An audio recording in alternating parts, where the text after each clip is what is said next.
سب سے پہلے تو میں انتہائی ممنون ہوں یہاں پر صدر شعبہ اور بالخصوص ہماری ڈاکٹر سمیرہ اکبر صاحبہ جن کی محبت ہمیں یہاں پر کھینچ لائی ہے، اور جناب ہاشمی صاحب نے بہت دلکش گفتگو کی۔ اور ہم جب بھی ان کی پڑھتے ہیں یہ جو مضامین آج کل سائنس کا کمال ہے اردو رس، تو اس سے میں سمجھتی ہوں کہ میں نے بہت کچھ سیکھا ہے، اور مجھے ذاتی طور پہ یہ تانیثیت سے بڑا ہو کر جن کا انداز ہے، جیسے اقبال نے کہا کہ ادب پہلا قرینہ ہے محبت کے قرینوں میں، تو تانیثیت کو میں ہمیشہ اقبال کی نظر سے بھی دیکھتی رہی۔ میں جس چیز پہ میں نے زیادہ زندگی بھر زیادہ محنت کی وہ یہ تھا اقبال کے جاوید نامہ کو ڈینش میں ترجمہ کرنا۔ میری ایک جو یہ سمجھیے کہ ان 30 برسوں میں جو مجھے ایک عادت پڑ چکی ہے، زیادہ تر میں نے جو سیکھا، جو زیادہ تعلیم تھی وہ ظاہر ہے یورپی اداروں سے رہی، ڈینمارک سے زیادہ رہی، اور تدریس بھی وہاں رہی، تو ہمیں سکھایا جاتا ہے۔ ابھی بھی میں طالبہ ہوں، سیکھنے کے عمل میں ہوں، بلکہ جب میں جسٹس ناصرہ سے ملی تو میں نے ان کو بتایا کہ تم ڈینمارک سے انڈیا کیوں چلی گئی ہو؟ تو میں نے کہا بس مجھے شوق چلایا تھا کہ میں اس عمر میں یہ تو پی ایچ ڈی کروں۔ تو کہتی ہیں لے بیٹا میں تو تیری کلاس فیل ہوں، میں 84 برس میں کر رہی ہوں پی ایچ ڈی۔ تو تانیثیت کو جب بھی کسی چیز کے ساتھ جوڑیں گے تو سب سے پہلے ہم اقرا کو ماننے والے اقرا کے ساتھ جوڑیں گے، تعلیم کے ساتھ۔ موضوع بالکل ہی ایک کھلا موضوع ہے۔ ابھی آپ نے دیکھا کہ ڈاکٹر ہاشمی نے بتایا کہ یہ موضوع ایک کھلا ہے۔ ہمیں یہ دیکھنا ہے کہ جو آج کا دور ہے یا جو فی الوقت یہ مارچ کا مہینہ ہے، 4 برس پہلے میرا ایک مضمون چھپا تھا میرا جسم میری مرضی، جس پہ یہ ساری چیز یہ بحث ہوئی، اس میں ہم نے بات کی تھی کہ اقبال جب بات کرتے ہیں جاوید نامہ میں تو مجھے ان کی مناجات میں جو سب سے خوبصورت شعر لگتا ہے وہ یہ کہتے ہیں کہ میرے مخاطب جو ہیں وہ نوجوان ہیں۔ اس کا ایک شعر ہے کہ میں جو پہلی نسل ہے پیران ہیں ان سے نومید ہو چکا ہوں، اور پھر وہ دعا کرتے ہیں کہ بر جوانہ سہل کن حرف مرا۔ اور فارسی کوئی مشکل نہیں ہے، اس کے اندر سے ہمارے ابا کہتے تھے فارسی کے اندر سے اردو ڈھونڈے، بر جوانہ جوانوں پر سہل کن آسان کر دے حرف مرا میرا حرف، بہر شام پایاب کن جرف میرا، جو میرے کلام کی گہرائی ہے ان کے لیے بالکل آسان کر دے۔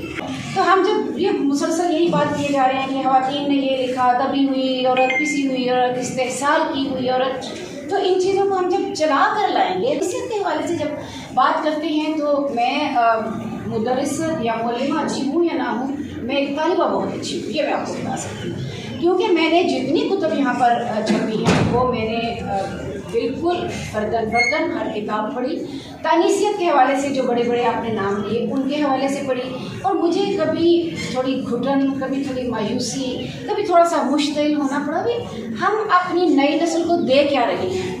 اگر آپ نے یورپ سے ہی اور امریکہ سے ہی نعرے لانے ہیں تو کم از کم ان کو مشرف اسلام کر لیں۔ اگر آپ نے وہ کرنے کی طاقت نہیں ہے تو آپ اپنے بچوں کو، بالخصوص اپنی بچیوں کو یہ بتائیے، کیونکہ تحقیق مانگتا ہے، علم جو ہے وہ تحقیق مانگتا ہے، تحقیق کے بغیر کوئی علم نہیں ہوتا ہے۔ اب یہ دیکھیے مکہ کی ایک خاتون ہے، وہ ایک کاروباری شخصیت ہے، اور وہ اتنی بڑی کاروباری شخصیت ہے کہ وہ سرکاری دو عالم کو مینیجر رکھتی ہیں۔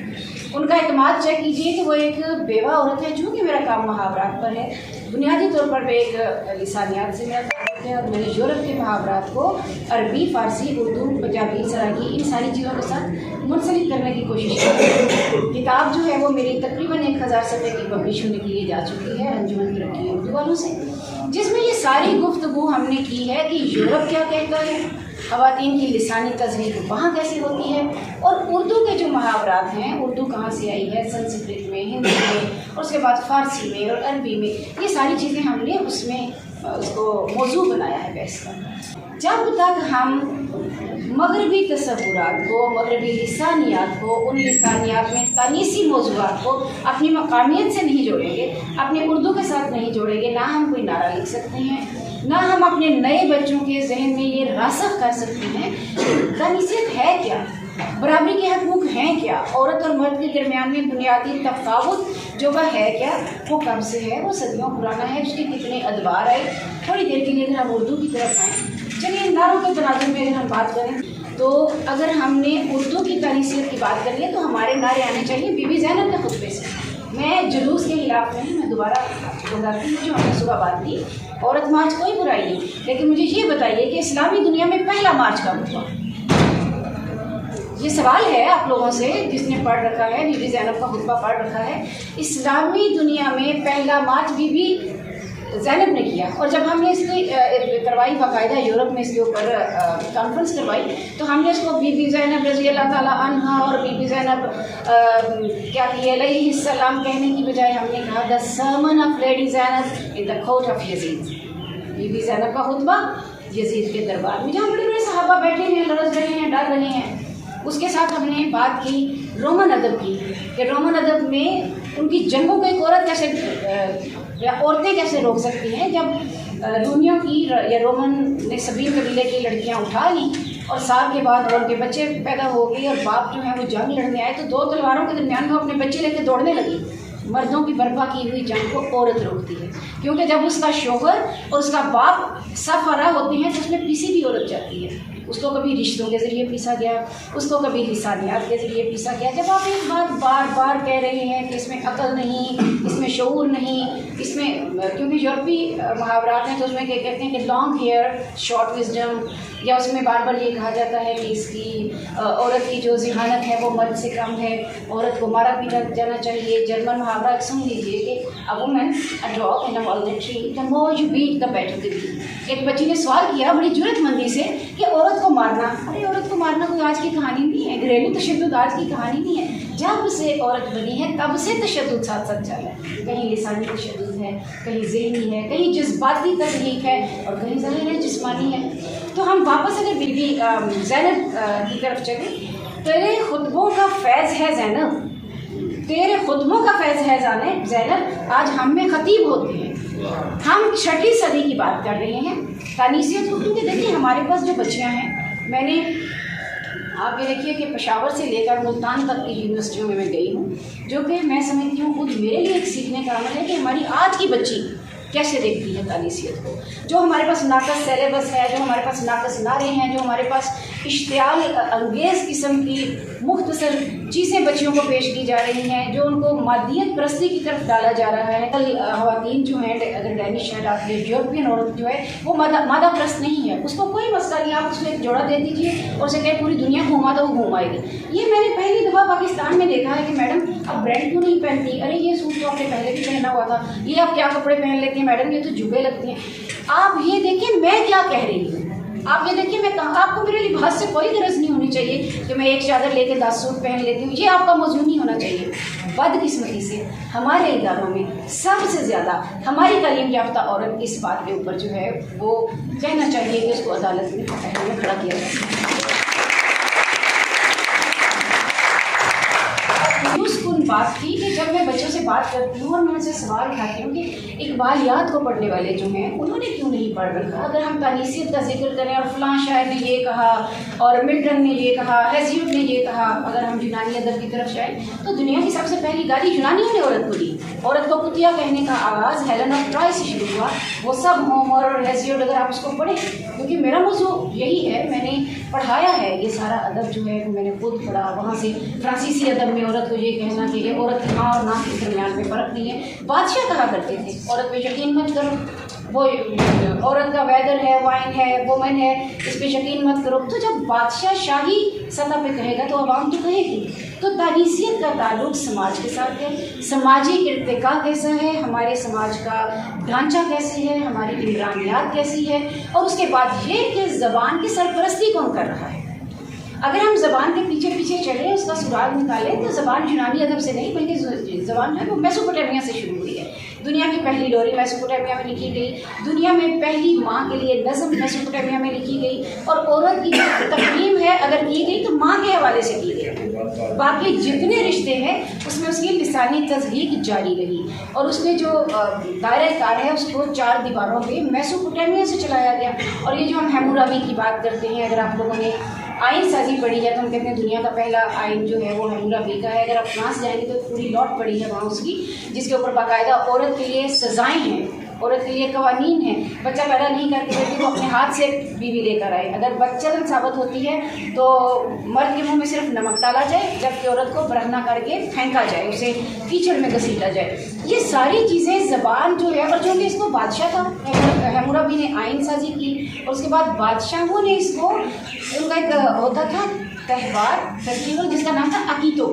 عقیتوں میں وہ تمام نسلیں پڑھی جاتی ہیں جس میں عورت کی تضحیق تھی, جس میں عورت کے قتل کا ذکر تھا. دنیا کی جو پہلی دیوی تھی قیمت اس کا نام تھا, اس کو اس کے بچوں کے ذریعے مروایا گیا اور کہا گیا کہ سارے دیوتاؤں نے اس کو مل کر ایک ایک تحفہ دیا کہ اس عورت کا نام و نشان نہ رہے, ایسا تیر مارو کہ اس کا رحم جو ہے وہ چھید ہو جائے, اس کا خون پھیل جائے. یہ باقاعدہ نظم ہے جس کا میں ترجمہ کر چکی ہوں جو آ رہی ہے. اب مسئلہ کیا ہے, عورت اور مرد کے درمیان مادری معاشرے سے یا عموی دور سے جب فکر سری معاشرہ آتا ہے تو سب سے پہلے جس چیز پہ اعتراض اٹھتا ہے وہ عورت کی قوت تولید ہے. تو یہ جو جھگڑا ہے یہ کوئی ایک دن میں حل ہونے والا نہیں ہے. معاشرہ جب عورت چھوٹے چھوٹے کنبوں گھوڑے بناتی ہے, یہ دنیا کی سب سے پہلی کاشتکار عورت ہے. میں نے اس کا ترجمہ کرتے ہوئے لکھا کہ میں پہلی دہقان, اور میں جس کی تخلیق میں رب نے کھڑ کھڑ کرتے گارے کی ایک بوند نہ رکھی, میں آدھی انسان, میں پہلی دہقان. تو یہ جو دہقان ہے دنیا کی پہلی عورت ہے. سب سے پہلی عورت نے جڑی بوٹیاں ابالی, ان کا زہر دور کیا, بچوں کو کھلایا. اب یہ دیکھیے جب شکاری معاشرہ ہے اور مرد شکار کے پیچھے بھاگ رہا ہے, بیٹے کیوں مانگتے ہیں؟ بیٹے کو یہ نہیں کہ آپ اپنے ساتھ کو سونے کی کوئی پانڈ وانڈ لے کر آتے ہیں, چونکہ زرعی معاشرہ تھا, زراعت کے لیے مرد کی طاقت, اور عسکری معاشرہ جیسے میں نے پہلے عرض کیا کہ مردوں کی برپا کی ہوئی جنگیں جو کبھی چشمے کے لیے ہیں, کبھی جنگلات کے لیے ہیں, کبھی زمین کے لیے ہیں, کبھی عورت کے لیے ہیں.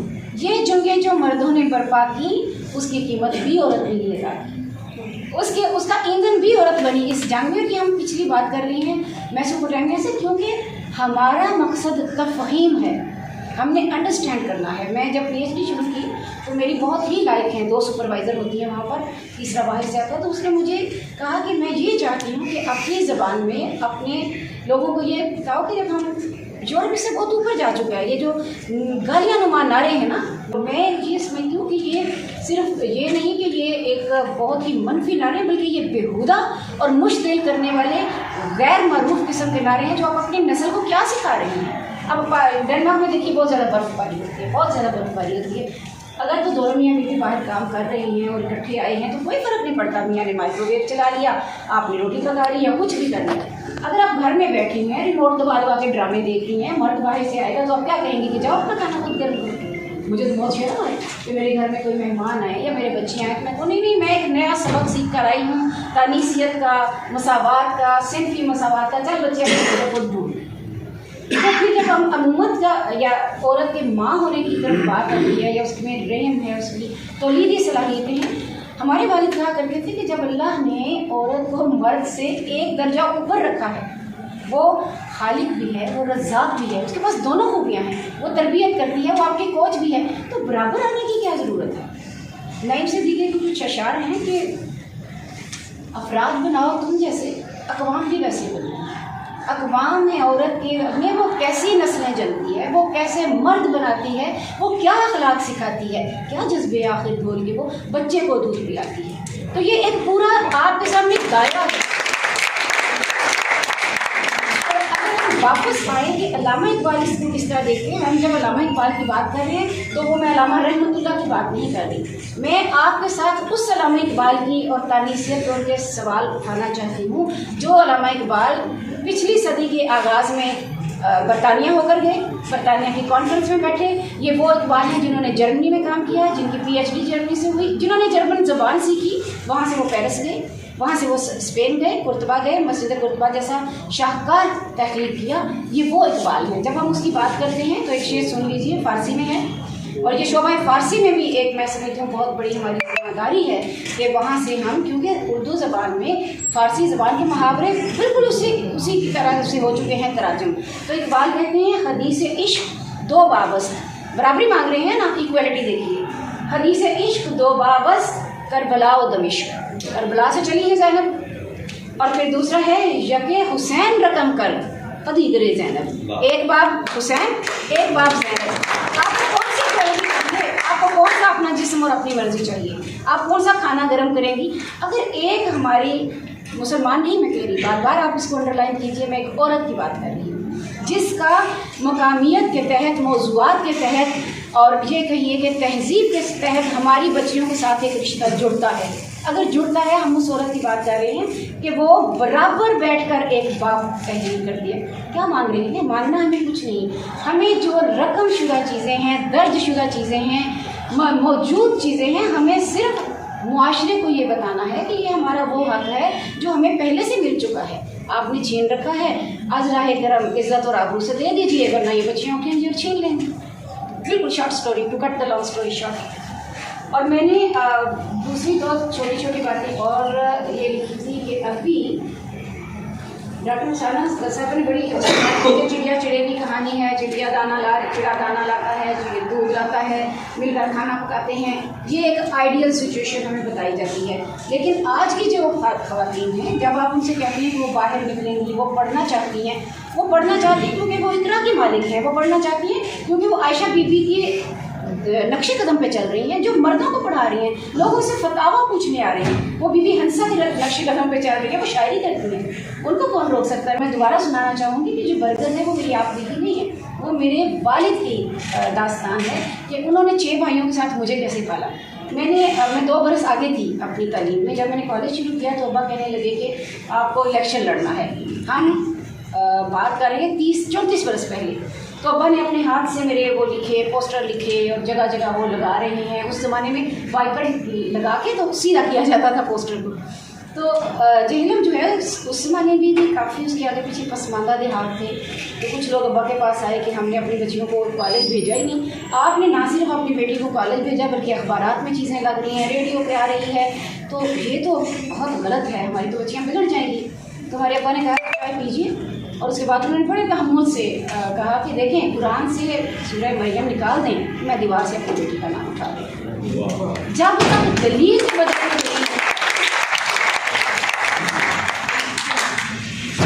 جب تک ہم دلیل سے بات نہیں کریں گے، اور دلیل کے لیے علم ضروری ہے.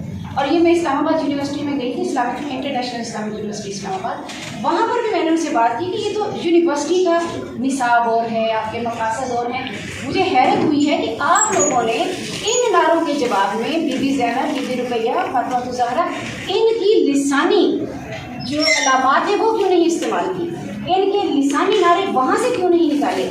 ایک ایسی خاتون ایسی دبنگ خاتون جب کھڑی ہو کر یزید کو تو کہہ کے مخاطب کرتی ہیں، جنہوں نے عربی پڑھ رکھی ہے، آپ کو پتہ ہونا چاہیے. جیسے اس میں زارا با یہ ساری گردانی ہمیں بچپن میں پڑھائی گئی. اور میں ان خوش قسمت لوگوں میں شامل ہوں جن کے والد نے عربی سے اردو میں نے ترجمہ کیا تھا جب میں کالج جاتی تھی بی بی زینب کے خطبے کا. اور یہ اس خطبے کی روشنی تھی جس نے مجھے 34 برس ان کی جو ہے نا خیرہ نہ کر سکی. مجھے علامہ اقبال فرماتی ہیں نا کہ یہ جو روشنی ہے فرنٹ کی آپ کو کیوں خیرہ نہیں کر سکتی؟ آپ کے پاس جب تک اپنا ایک مدلل، مضبوط اور مربوط ضابطۂ عمل ہی نہیں ہے. آپ یہاں سے کہیں اچھا لندن اتریں، ہاں بھائی پاپ کا راستہ کس طرف ہے، جب تک آپ اپنی جیب میں، اپنے بیگ میں، اپنے زیادہ سفر میں اپنی اقدار نہیں لے کر جاتے، اپنا علم نہیں لے کر جاتے، اپنی تحقیق نہیں لے کر جاتے، آپ کو تو فوراً دوسرا رنگ چڑھ جائے گا.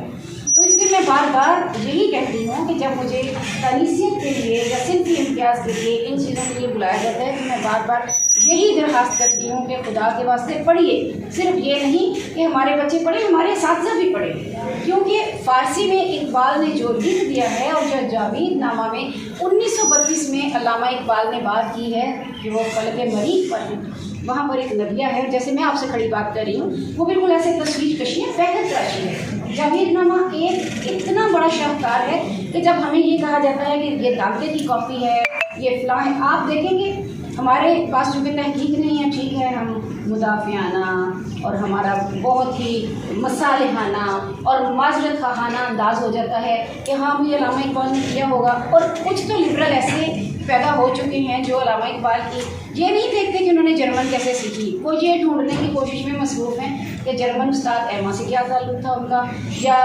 علامہ اقبال پیتے تھے یا نہیں پیتے تھے. آپ کا یہ مسئلہ نہیں ہے. ہمارے بچوں تک آپ نے جو چیز سکھانی ہے، جو بھیجنی ہے کہ علامہ اقبال ایک روشن خیال مفکر تھے. وہ خواتین کے لیے کیا دیکھتے تھے، وہاں پہ جو بات کر رہی ہے وہ عورت، وہ یہ کہہ رہی ہے عورتوں کو کہ ماں بننے کی کیا ضرورت ہے، ماں بننے کے لیے مرد کی کیا ضرورت ہے۔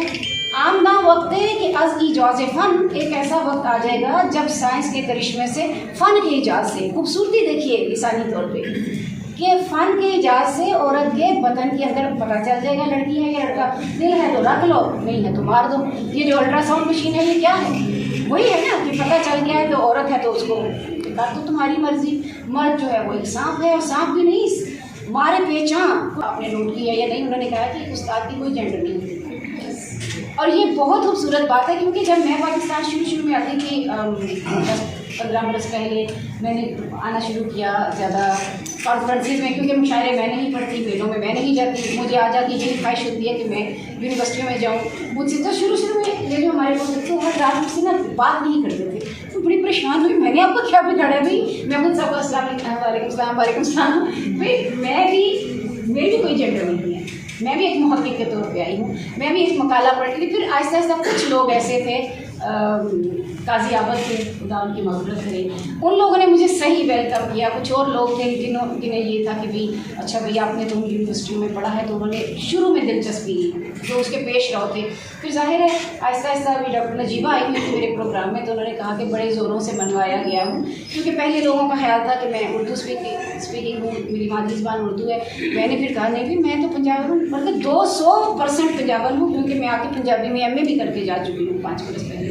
پھر انہوں نے کہا او اچھا، پھر اردو اور پنجابی کی تاثیر بھی یہ رہی تمہاری کانفرنسز، اس سے بہتر میں اپنے اسٹوڈنٹس کے ساتھ جا کے بات کروں جن کو کوئی اعتراض نہیں کہ میں ڈینش بولوں، آپ کو کوئی پرابلم نہیں ہونا چاہیے۔ ڈینش ایسی زبان ہے، وہ آ جائے تو آپ کو نارویجن آ جاتی ہے، میں نے نارویجن اگر نارویجن کی زبان میں ہی پڑھا ہے، تھوڑی سی محنت کریں تو آپ کو جرمن آ جاتی ہے۔ یہی چیز میں آپ سے کہوں گی، تھوڑی سی محنت کریں، اردو آتی ہے تو فارسی آ جائے گی، فارسی آئے گی تو عربی آ جائے گی، پنجابی اور سرائکی میں کوئی زیادہ فرق نہیں ہے۔ آگے جائیں تو سندھی میں وہی الفاظ استعمال ہوتے ہیں، وہی محاورات ہیں۔